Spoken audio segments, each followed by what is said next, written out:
Hello everyone and welcome to lesson 6.4A. I've entitled this video, Yankees at Yorktown. This video is going to cover pages 164 to 166. While the British were carrying out their southern campaign, key events were taking place in the north. In July 1780, French warships appeared off Newport, Rhode Island. The ships carried French aid, thousands of soldiers commanded by Comte de Rochambeau. Eventually, Rochambeau joined up with General Washington, who was camped north of New York City. There, the two leaders waited for the arrival of a second fleet of French ships.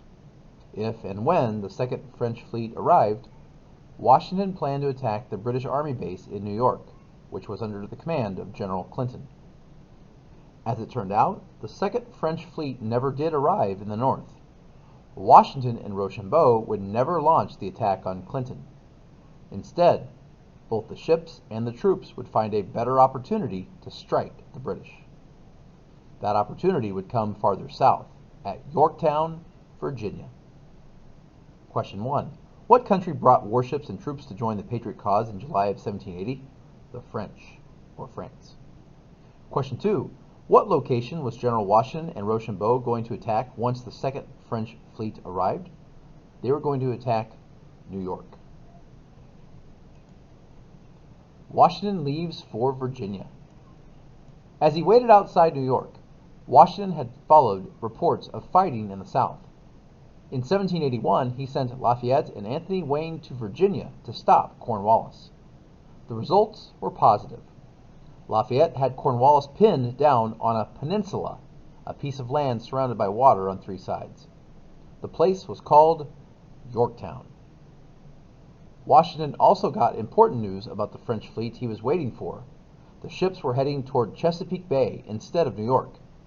They were going to join in the fight to defeat Cornwallis. With this news, Washington quickly changed his plans. He and Rochambeau would advance on the British at Yorktown rather than at New York. Washington kept his new strategy, or plan of action, secret. He wanted Clinton to think the Patriots still planned to attack at New York. This, he hoped, would keep Clinton from sending aid to Cornwallis.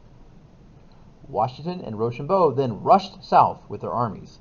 Secrecy was strict. Most soldiers did not know where they were going. One wrote, quote, "We do not know the object of our march and are in perfect ignorance whether we are going against New York or Virginia." The French and American troops marched 200 miles in 15 days. General Clinton did not learn they were gone until it was too late. There was nothing he could do to stop the three forces, Lafayette's troops, Washington's and Rochambeau's army, and the French fleet, from meeting at Yorktown. Question number 3.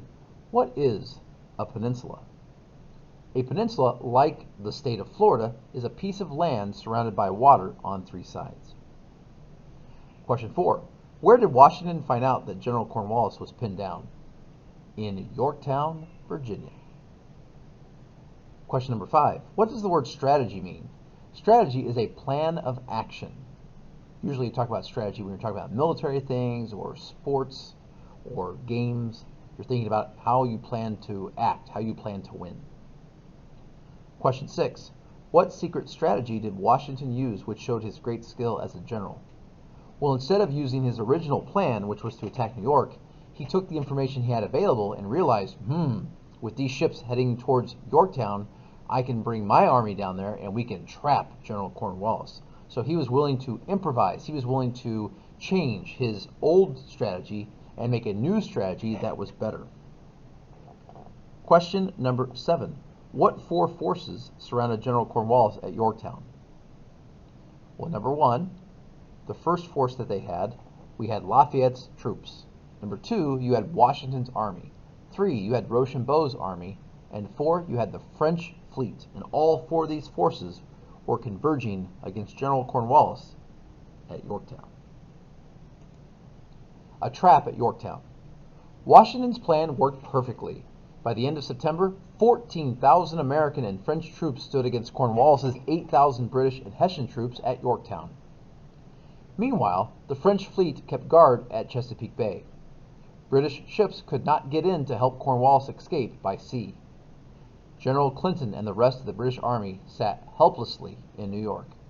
They were unable to help Cornwallis. The British were trapped. American and French forces began a siege. They blocked off the British supply and escape routes.